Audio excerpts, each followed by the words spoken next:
This week in breakfast, you will be making pancakes. Here is an informational video on the kitchen equipment that you will need and important steps to follow when you are cooking your pancakes. Okay, instead of showing you guys how to measure everything for your pancakes, I laid out all of my kitchen equipment that you will need to make your pancakes on Thursday. First thing that you're going to need some sort of mixing spoon.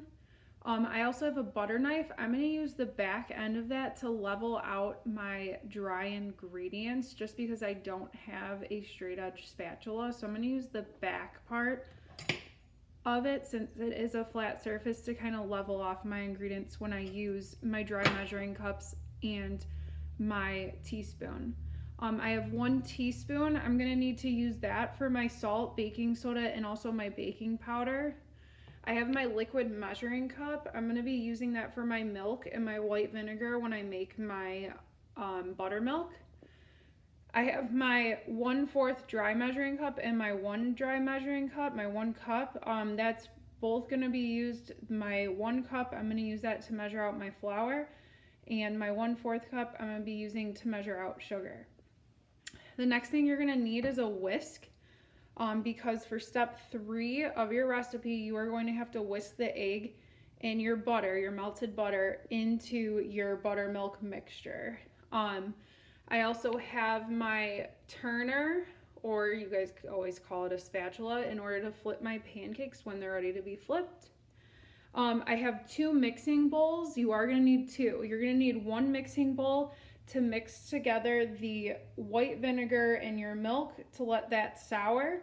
And then you're also going to need to combine all of your dry ingredients in a separate bowl.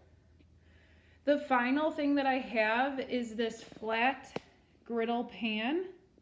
Or you can use a skillet with sides, whatever you have in your own house. I'm just going to use this because I can actually do 4 pancakes at once.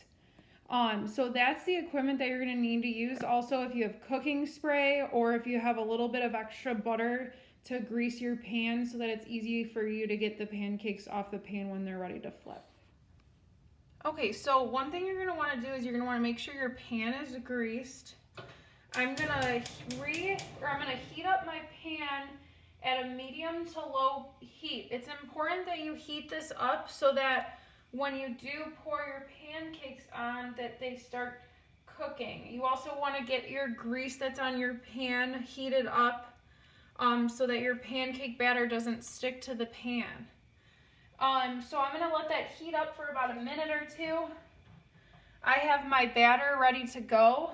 Another thing is, if you guys have a 1/4 dry measuring cup, you can actually use this to even out your pancake portions so that they're all the same size. If you have an ice cream scoop, that would also work. I also have a bowl that has a little spout right here that I could just pour my batter on. I'm going to use my 1/4 dry measuring cup. That will make the perfect size pancakes. If you have a pan like this that's flat, a griddle, or if you have the skillet with the sides, one of the things that you're going to want to focus on is you're always going to want to cook multiple pancakes at once so that you can speed up the process so that it doesn't take you very long, okay? Remember, as you guys are doing lab at home, make sure that you are cleaning all of your equipment as you go. You can multitask. So again, the temperature heat that the stovetop should be on should be at like a medium to low heat. You never want to put it on high heat because your chances of burning your pancakes are very high. We never want to use metal on an nonstick pan. I am using a nonstick pan. I'm going to use this like plastic looking spatula or turner. You never want to use metal on a nonstick pan because it's going to scratch my pan up, okay? A couple things that you guys can do to add a little bit of flair to these pancakes. You could add chocolate chips, you could add fruit. If you guys want to add sprinkles to it to make it colorful, you can easily do that to make it more flavored. I already showed you guys the measuring equipment that I'm using. So I think my skillet is heated up. So I'm going to go ahead and I'm just going to dip my cup in here and I'm going to pour my batter on. So I'm going to try to fit 4 on here. I don't think you guys can probably see this part. So I'm gonna fit 4 on here, and you can already hear it sizzling.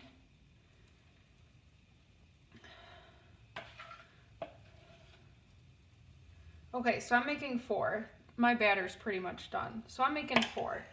Your recipe should make close to 8 pancakes. And as you can see, because I used my 1/4, they're all pretty much evenly, you know, they're all pretty much the same size. So one thing is, how do I know that they're ready to flip? So we see all of these bubbles forming inside of our pancakes. So one of the things to remember is once all of our bubbles start to form all the way around our pancakes, they are ready to flip. Another thing is, if you want to check and see if it's ready to flip, you can easily slide your turner under it and kind of lift it up and see if it's browning. So I'm just going to wait a few minutes.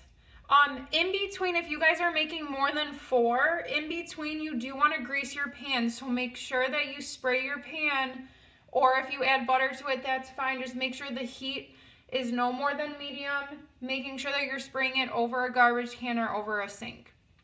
So these bubbles are forming.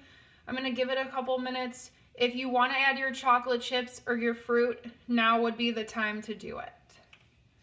Okay? So I'm just going to wait. I'm going to check. So you can already tell it's already hardening. So this is actually already browning just because I did reheat or did preheat. So when you flip it, don't be scared. Flip it. There you go. It's all in the wrist.